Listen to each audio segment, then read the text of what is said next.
Hello and welcome to Supposedly Fun. My name is Greg and I am here today to do a Friday Reads video. And I'm doing a quick intro to this separate from the actual intro that you're about to see because I move in the video. When I started filming, I was sitting in the living room with Teddy and it was adorable. It was great. But then I got a work call and it ended up being a long call and I had to take it. So I had reached my limit for sitting on the floor by the time I was done, and Teddy had moved, so everything was different. So the beginning of the Friday Reads, leading up to the actual Friday Reads portion of the video, will be me in the living room with Teddy, and then we will jump back here where I will tell you about the books that I read this week. Here we go. Hello and welcome to Supposedly Fun. My name is Greg. You all know Teddy. And we are here to do a Friday Reads video today from a different location, which is exciting and a bit different. If you would prefer to skip over the chatty part at the beginning of the video, you can go directly to the Friday Reads section by using the timestamp that will be in the description box down below. Otherwise, we're just going to chat a little bit quickly. I don't think there's a whole lot to talk about. Maybe this will be that elusive, shorter Friday Reads video. I don't know. We will have to see. Obviously, Teddy is snoring, so that's going to be something that's going to be happening. I also haven't filmed out here in a very long time. I used to almost exclusively film from out here, and then we redid the library. And since then, I have almost exclusively been filming in the library. So today, Teddy really didn't want to go hang out in the library, so I figured I would just meet him where he is, which is napping on the couch right now, and do something a little bit different. Keep things a little interesting for me, maybe hopefully interesting for you, and give this a bit of a try. It's funny, since I stopped filming out here, I'm not sure I like the audio quality because there's a very high ceiling, and I don't know, we'll just see how this goes. I think I'm going to keep the library as my standard location for filming and use that, but I figured just a little bit of a change of pace would be fun, and it would be a way of getting Teddy into the video. It has been cooler this week, a lot cooler this week for the most part, and that has been nice. When it gets really hot, Teddy usually finds a cool spot on the floor to lie down because the floor feels pretty cool. Since it's cooled down a little bit, relatively, it's still on the hot side, but significantly better than it was. He has been loving hanging out on the couch with this Penzies blanket. Penzies is a spice company. It's a really great company. They do a lot of community work. They're very community-minded and activist-minded, and they have a lot of great merchandise about kindness and caring and loving other humans, and that's what this blanket is. Teddy loves it because it's really soft, so obviously he's napping on it right now. So I did finish one book this week. We'll get to that when we get to the actual Friday Reads portion of this video. There really hasn't been much of interest going on in the book world, although apparently I am filming this on National Book Lovers Day, which is interesting. And I'm going to celebrate by reading, of course, and by filming a Friday Reads video where I talk about what has gone on in my reading life this week. The big news has happened outside of the bookish world. It feels like we're back to that lull for summer where not too much is happening in the book world. It was disrupted when we got the New York Times list of the 100 best books of the 21st century so far, and when the Booker Prize announced its long list. Now we're back to that lull before things really start to ramp up with book prize season in the fall, and before we start getting a lot of those really big new release books that will be coming toward the end of the year to be in bookstores for the holidays. So it's going to get busier, but right now we're in a quiet period. The big news, of course, was the announcement of the vice president pick for Kamala Harris, which is Tim Walz. And, people haven't been super happy since I started talking about politics. Nobody's really said anything, but I have noticed I've gotten like a whole bunch of people who have followed consistently to unlike a lot of my videos since I started talking politics. I'm going to keep doing it though, because you gotta vote to protect democracy. When I first wore this t-shirt, a lot of people asked me where I got it. I got this in Denver, Colorado at a bookstore called Shop at Matter. It's a bookstore, but it's also a sort of hub for community activism, and they sell a lot of craftier things. They do a lot of prints and things like that. It's a really interesting store. I will link their website down below, and you can see that it's like a blend of non-book items and book items. At the time, I want to say it was 2021 or 2022 when we went to Colorado. I honestly don't remember off the top of my head, and did a bookstore tour of the Denver area. And Shop at Matter was one of the stores that we visited. So I think they had made these t-shirts for the 2020 election and were in the process of selling them off.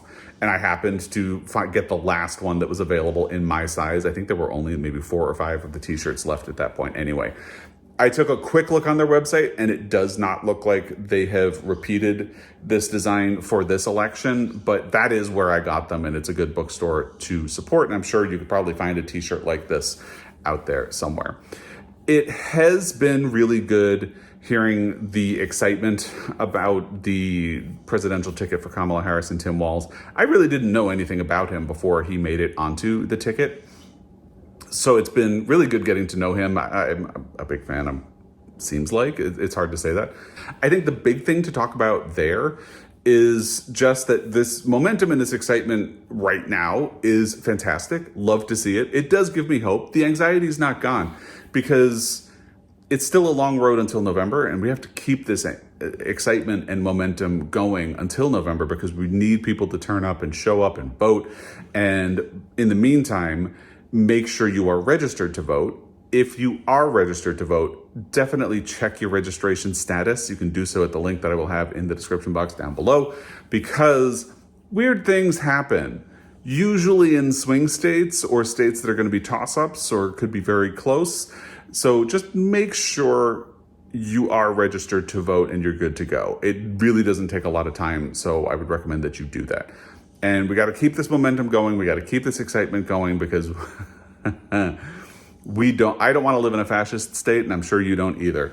So that's really all there is to say about that. The only other thing I really wanted to mention this week is just an exciting channel that I just recently subscribed to. This is not the type of channel recommendation that I would usually give, where it's a smaller channel or a newer channel that someone has created to talk about books. This is the YouTube channel for Libraries Ireland. Basically, the literature laureate in Ireland right now is Colm Tóibín, which is not entirely a surprise, but he has been doing a series of interviews with authors for the libraries, and they put them on their YouTube channel.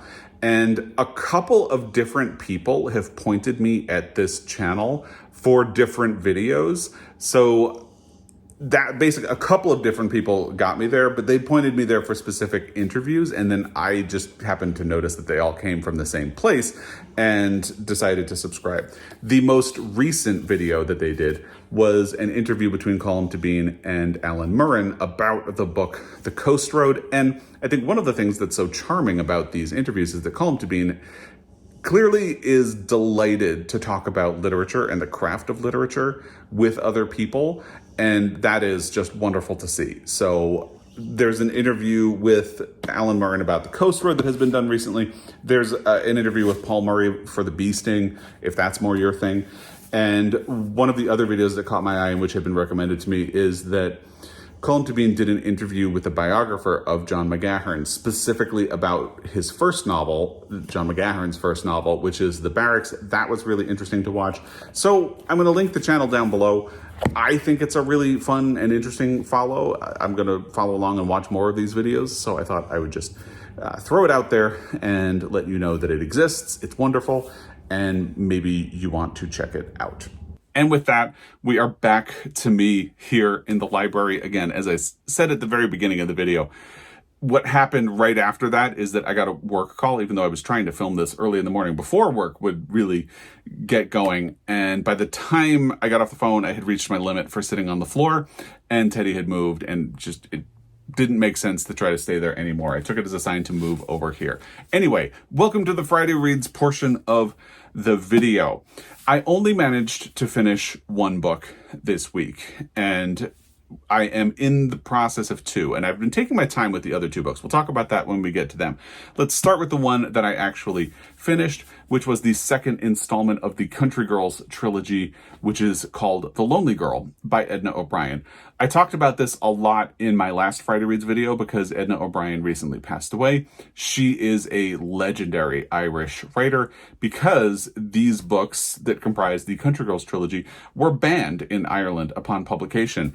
And that went on for a very long time. These books were, I think, The Country Girls, the first installment, was published in 1960. I'm looking for the copyright dates. Yes, copyright 1960, 1962, and 1964. And then in 1986, they began publishing the trilogy together with an epilogue. And the epilogue is copyright 1986. So clearly by 1986, things had calmed down a little bit, but they were very controversial when they were originally published. I read the first installment, The Country Girls, when Joel and I were in the lead up to going to Ireland and Scotland for vacation earlier this year. And I decided to stop after the first one temporarily, and I figured I would get back to the trilogy hopefully soon. And I had been looking for a copy of the book, so I would have my own copy and could go at my own pace. And I finally found one in July. You'll find it in my July book haul, which will be linked down below. And that just happened to be right before Edna O'Brien passed away, so I figured this is a good time to read the second installment, which again is called The Lonely Girl. And it's great. It's really great. This is a tremendous series so far. From what I've heard, the third installment, which is called Girls in Their Married Bliss, is very different tonally. The first two novellas are narrated by a girl named Kate, and the third one is more third person, but narration is also taken by Baba. I think it goes back and forth between both third person and Baba. Baba is her friend in the first two. She's actually not in The Lonely Girl very much. The Lonely Girl very specifically focuses on Kate, and Baba sort of takes a backseat. So it'll be interesting to see her taking a more central role in the third installment, which is also supposed to be very unhappy from what I've heard. I don't think I'm going to dive right into the third. And then, of course, when I read the third, I will read the epilogue with it. Those will be the only sections of the Country Girls trilogy that I do back to back. I'm just not the type of person who likes to do things back to back, but that is what it is. So in the first installment, Kate and Baba are country girls growing up in small town Ireland, and they are sent to a convent to get educated.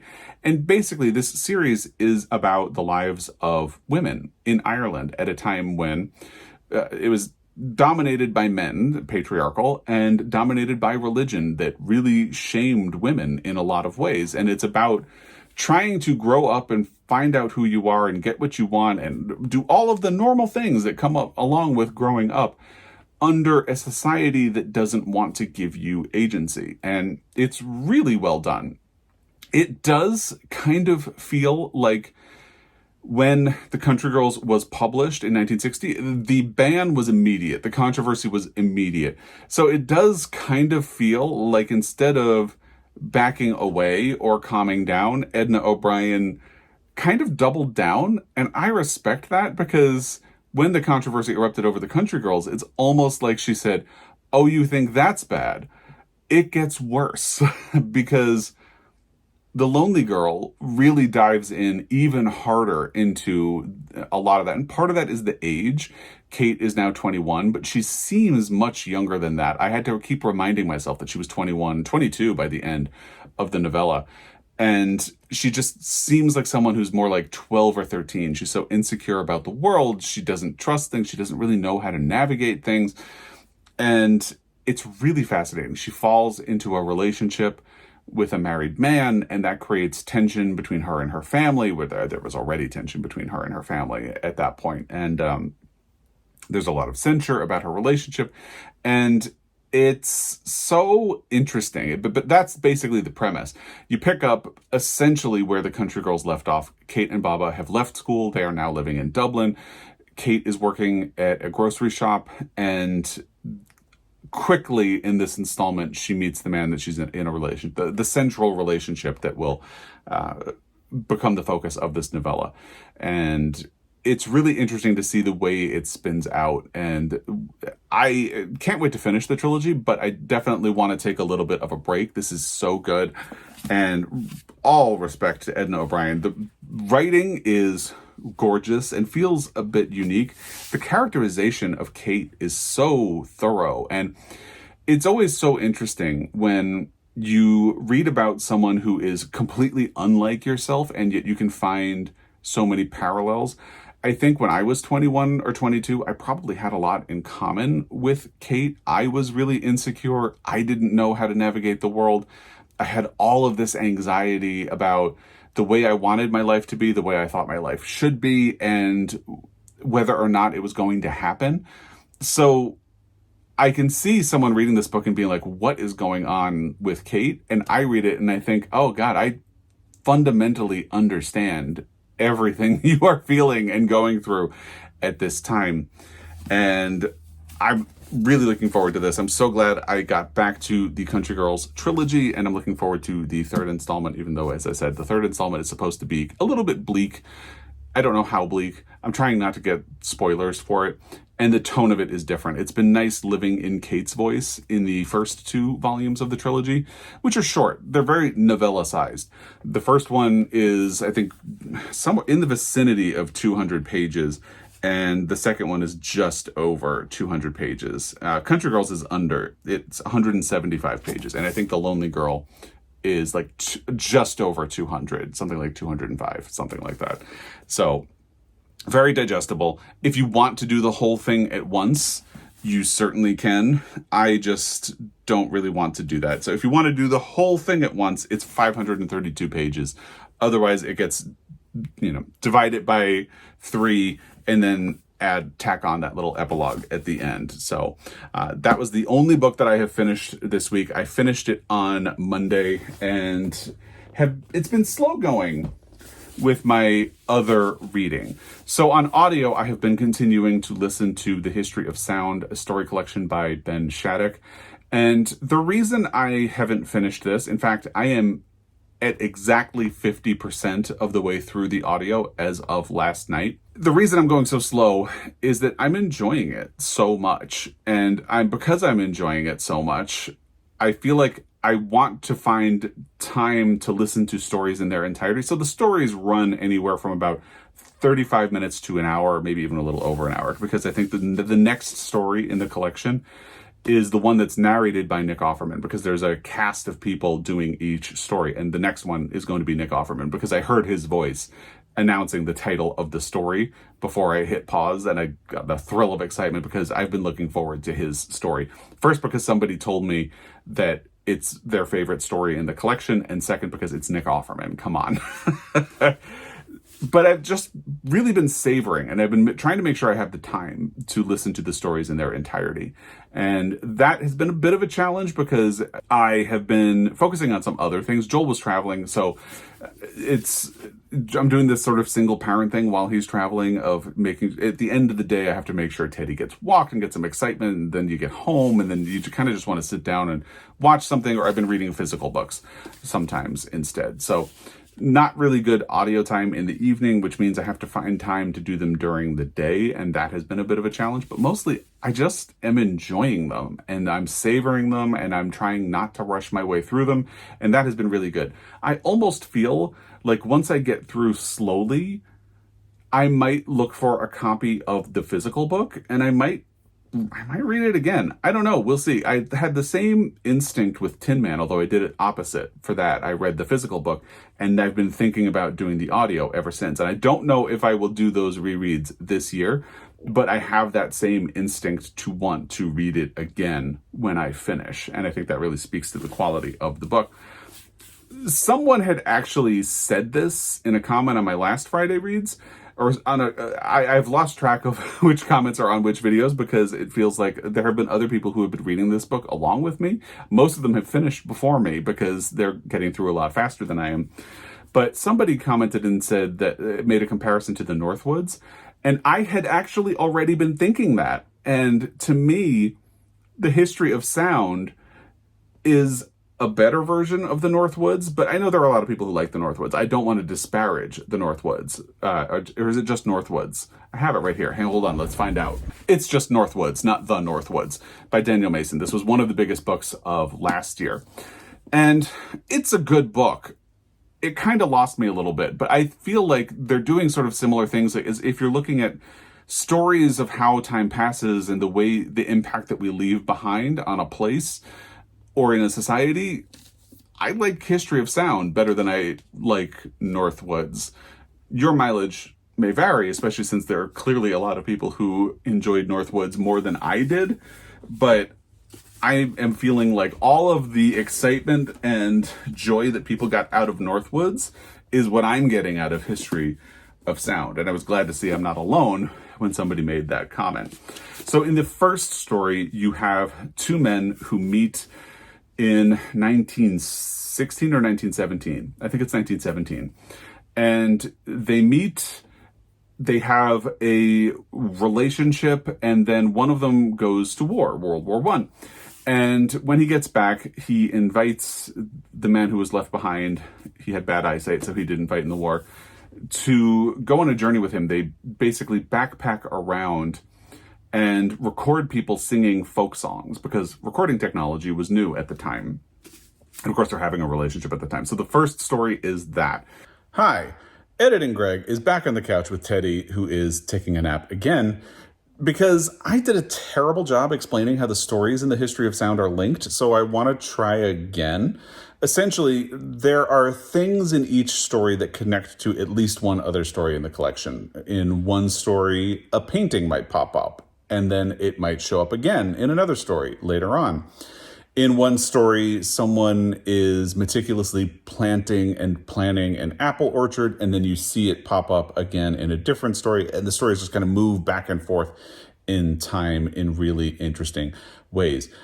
It's not a difficult concept. I don't know how I did such a bad job explaining it the first time around, but there you go. And as an added bonus, now you get to see Teddy napping again. So back to the rest of the video. And the first story is actually the one that is being adapted into a movie. Chris Cooper narrates the story. It's wonderful. But the movie will star Paul Mescal, who narrates a different story that I have already listened to. It's a beautiful book. I'm really enjoying it, and I can't wait to finish it, but I'm going to take my time. I'm allowing myself to take my time and enjoy it and savor it, and that is giving me great joy. So that's why I haven't finished this book, even though it feels like I've been reading it for a very long time now. I'm just allowing myself to savor, and I don't feel bad about it. The other book that I started once I finished The Country Girls, or The Lonely Girl specifically, is Highway 13, Stories by Fiona McFarlane. This book is actually publishing the Tuesday after I publish this video.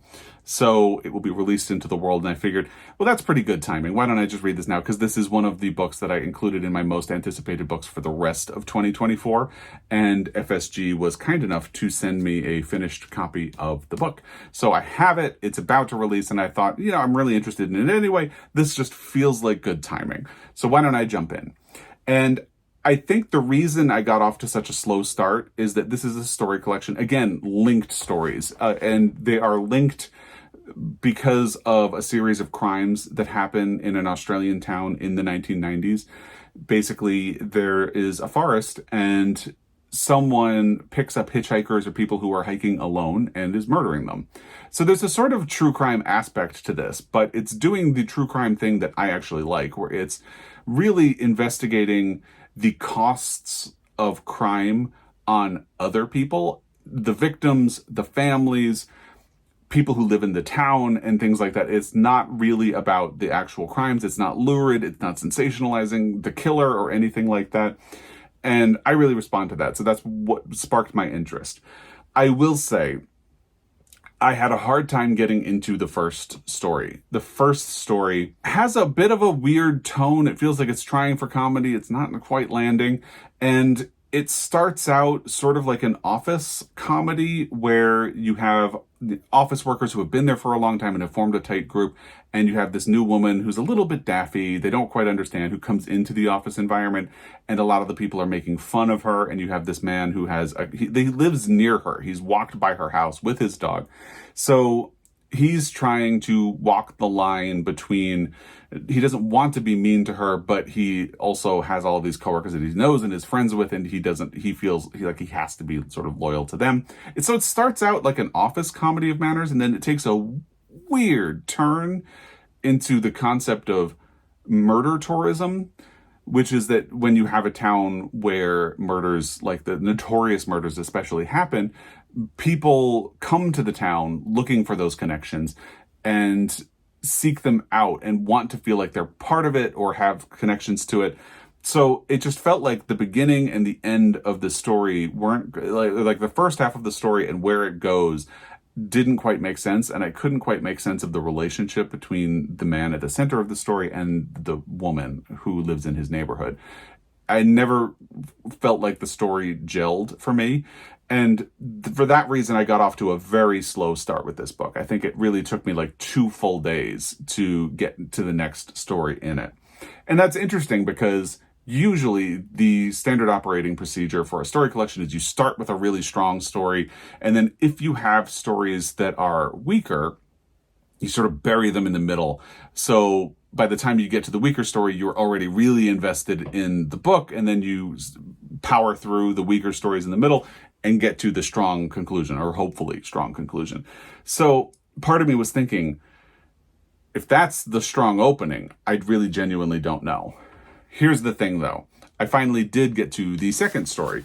So the first story is called Abroad, and the second story is called Hunter on the Highway. And it again had a bit of a slow start. I feel like the way the story starts doesn't quite match up to where it goes, but where it goes was so interesting that I started feeling really invested in this collection. So I feel like I hit some speed bumps trying to get started with this collection, but I'm there. So I started the third story in the collection last night, which is called Abroad. And they're all set in different time periods. So the first one, Tourists, is set in 2000. Did I say that the first one was Abroad? No, the first one is Tourists. And it's set in 2008. Hunter on the Highway is set in 1996, which is when the crimes are happening. And then Abroad is set in 2011. And I didn't finish that story because it was getting late. I got tired and I had to go to bed. It is what it is. But it's continuing the trend where it feels like this is building momentum as I go along, and you start to see the different connections that people have and the different facets of everything I talked about in the beginning. It's like the cost of crime on a community, on a town, on the people who knew victims and things like that. Because the second story is from someone who lost someone during that time period. And it's going to be really interesting to see where it goes. I feel like at this point, I've built momentum and I'm feeling invested now.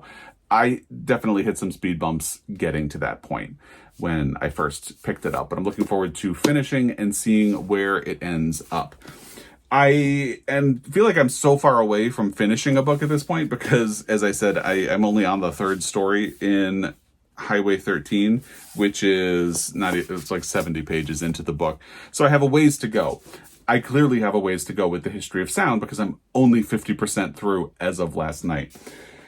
But I have kind of been thinking about what I might want to do next. I have not, actually, I haven't thought about it on audio at all. I have no idea what my next audio will be. And that's actually a lie. Look at me figuring things out in real time as I talk this out. I do know what my next audiobook will be because Joel has been listening to Somewhere Beyond the Sea, which is the sequel to The House on the Cerulean Sea by T.J. Klune.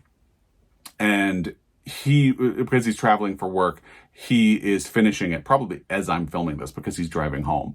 And I'm going to dive into that once I finish the history of sound.